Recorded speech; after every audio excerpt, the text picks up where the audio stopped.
Hello folks, this is Nitin welcoming you to the AI University channel once again, where you can learn all your favorite digital technologies like machine learning, deep learning, AI, big data, Hadoop, virtual reality and cloud computing. In this video, I'm going to start building our very first and pretty simple machine learning model called simple linear regression model. I'm going to cover a scikit-learn package to build this model step by step first, and in the later videos I'm going to use Spark MLLib to implement the same simple linear regression algorithm using Spark. So stay connected till the end of this video and this series to acquire complete knowledge.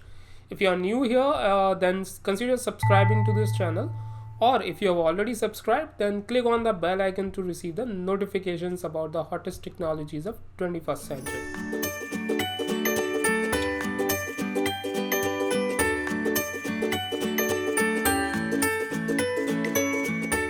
So folks, the first step in building a machine learning model, any kind of machine learning model, is to acquire the data. And I'm going to use a student grades data.csv file for this purpose. It contains two columns, namely time to study and corresponding grades column for 50 students. So as you can see here, it contains time to this student grades data file contains time to study as well as grades columns. Okay, and there are 50 observations here. Okay, and this data suggests how much time these individuals, so each row is a data pertaining a one particular student. Okay, so it suggests how much time these individual students studied and what are the grades they got. So if a student had put only 1 hour to study, then he got only grade of only 1.5, and if he has spent 6 hours in studies, then he has got 2.9, the grade of 2.9. So the intent here is to find out if there is a correlation between these two variables or not. Okay, so we are going to find out the best fit line for this relationship. One important thing to understand here is that since there are two columns here, so the data is two-dimensional in nature. If let us say there had been three columns, then the data would have been considered as three-dimensional in nature. And if let us say there were multiple columns in this data set or features in this data set, then that this particular data set would have been considered as multidimensional in nature. So what is business value here? Well, once this relationship is established, then the school could gather the data of how much time these students study currently and accordingly suggest their students about how much additional time they need to spend on self-study if they want to get the desired grades. Okay, so let's quickly move on to the coding part now. Okay, so let me open the Jupyter notebook. So in the first cell, okay, I'm importing some of the important libraries in order to perform mathematical operations, as well as store the data in a structural format, as well as visualize the data. So for visualization, this is the library. In the next cell, I'm reading our student grades data.csv file using pandas read underscore csv function, and then storing this particular the result of this particular operation in a variable called data. Okay, next I printed first few rows of our data sets using this head function. Okay, and you can very well see that it has two columns, time to study as well as grades.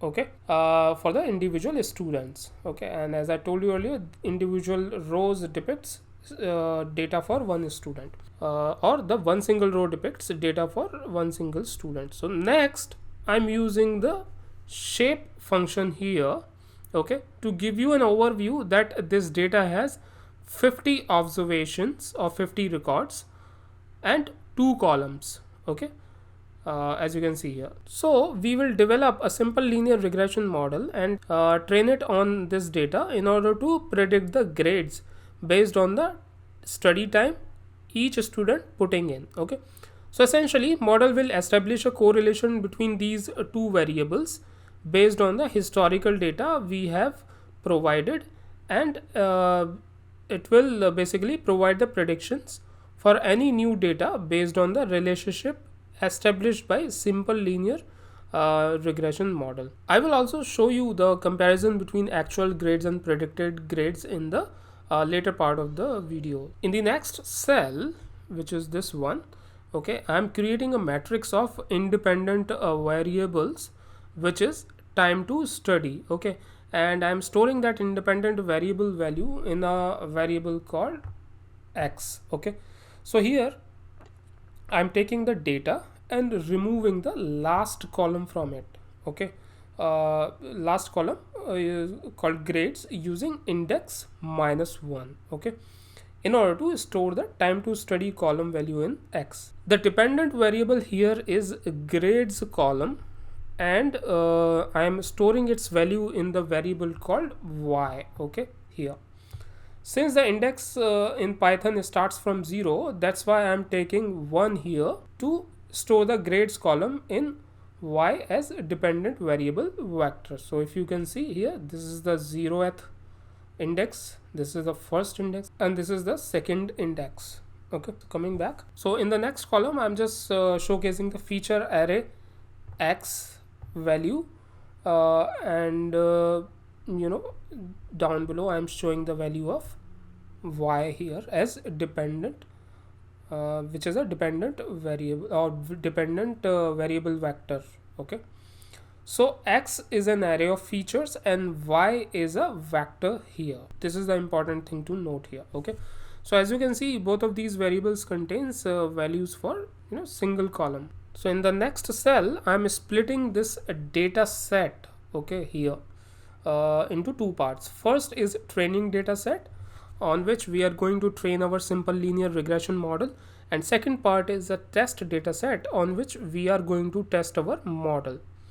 So we are going to establish the relationship between dependent and independent variable using training data set, and we then test the performance of our model or prediction capability using test data set. We will basically predict the grades for each observation or corresponding time to study available in the test data set, and then we will compare those predicted grades with the actual grades available in the test data set. So as you can see here, I've taken the split of 70-30. So the good split is always around 70-30, where 70% of observations belongs to training set and 30% observations belongs to test set, okay.